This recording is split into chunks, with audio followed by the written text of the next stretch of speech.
اولیاء کرام کا ذکر کرنا، ان کا تذکرہ کرنا، ان کی محافل کا انعقاد کرنا، ان کا عرس منانا، یہ الحمدللہ دنیا بھر میں مسلمانوں کا معمول ہے۔ یہ جو اہتمام کیا جاتا ہے، اس کی بنیاد کیا ہے، اس کا مقصد کیا ہے؟ ایک حدیث مبارک عرض کرتا ہوں، بخاری شریف کی حدیث ہے۔ حضرت عقبہ بن عامر رضی اللہ تعالی عنہ روایت کرتے ہیں کہ ایک مرتبہ نبی کریم صلی اللہ علیہ وآلہ وسلم ہم سب کو لے کر احد شریف کے مزارات پر گئے اور وہاں جا کر نماز ادا کی، اور نماز ادا کرنے کے بعد نبی پاک صلی اللہ علیہ وآلہ وسلم منبر پر تشریف فرما ہوئے۔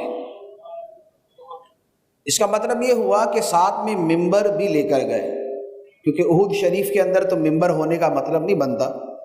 تو نبی پاک علیہ الصلوۃ والسلام مزارات پر گئے اور جا کے ان مزارات کے سامنے جا کے نماز پڑھی، اور اس کے بعد منبر پر جلوہ گر ہوئے، اور وہاں آپ نے ارشاد فرمایا، انی فرط لکم، اے لوگو میں تم سے آگے جا کر تمہارے لیے انتظامات کرنے والا ہوں۔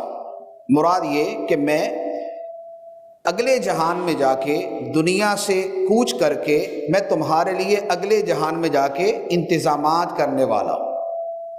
اور فرمایا وَأَنَا شَهِيدٌ عَلَيْكُمْ، اور میں تم پر گواہ ہوں۔ اور فرمایا اللہ کی قسم کہ میں اپنے حوض کو یہاں اب اپنی آنکھوں سے دیکھ رہا ہوں۔ اور فرمایا خدا کی قسم مجھے تم پر یہ ڈر نہیں کہ تم شرک میں پڑ جاؤ گے، لیکن یہ ہے کہ تم دنیا کی محبت میں گرفتار ہو جاؤ گے۔ یہ بخاری شریف کی حدیث مبارک۔ اب یہ جو حدیث مبارک میں امور بیان کیے گئے،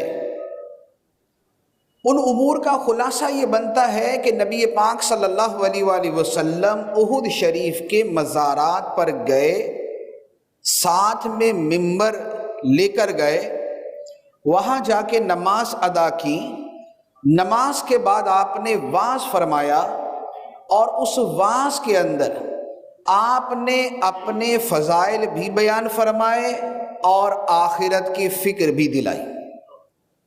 دنیا سے بے رغبتی، دنیا کی محبت سے بچ کے رہنا، ان چیزوں کا بیان بھی فرمایا۔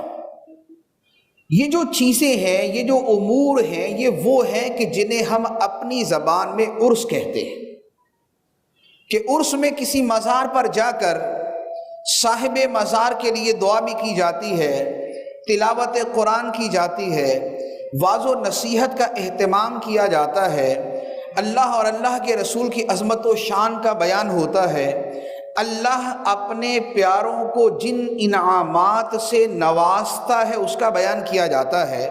تو ان ساری چیزوں کے مجموعے کا نام عرس ہوتا ہے۔